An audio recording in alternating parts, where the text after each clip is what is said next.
Avenfield के बाहर मुजाहरों के मामले पर मकामी काउंसलर्स का मेंबर पार्लियामेंट को खत। मकामी काउंसलर्स पॉल फिशरमैन और जेसिका टूली और पैट्रिक लकी की जानिब से खत लिखा गया। मतन के मुताबिक नवाज शरीफ की रिहाइशगाह होने की वजह से एवनफील्ड के सामने मुजाहरे होते रहते हैं। नवाज शरीफ की मुखालफत और हक में मुजाहरे होते हैं। मुजाहरों की वजह से मकामी रिहायशियों की जिंदगियाँ मुतासर हो रही हैं। मुजाहरे इलाका मकीनों को परेशान करने का सबब बन रहे हैं। मुजाहरों की वजूहात की जांच पड़ताल भी की जाए। एवनफील्ड के बाहर होने वाले पाकिस्तान सियासत को रोकना चाहते हैं। वेस्टमिनिस्टर से मेंबर पार्लियामेंट को लिखे गए खत में पनामा पेपर्स का भी जिक्र किया गया है।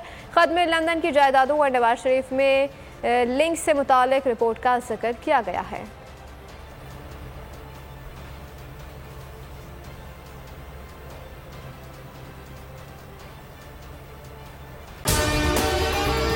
अगर आपको हमारी ये वीडियो पसंद आई है तो लाइक पर क्लिक कीजिए। हवाए नफ्स की है हुक्मरानी, लुटेरा कर रहा है पासबानी।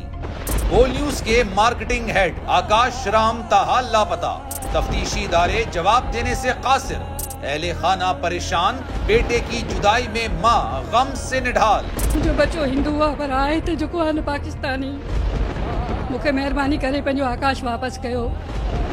हुकूमत से बेकसूर और मुहिब्बे वतन बेटे की बाजियाबी के लिए फरियाद। आकाश राम के अगवा के खिलाफ अहले खाना की जानिब से सुप्रीम कोर्ट में दरख्वास्त दायर। सुप्रीम कोर्ट के चीफ जस्टिस उमर अता बंदियाल से आकाश राम के अहले खाना की जल्द समाअत की इस्तदा।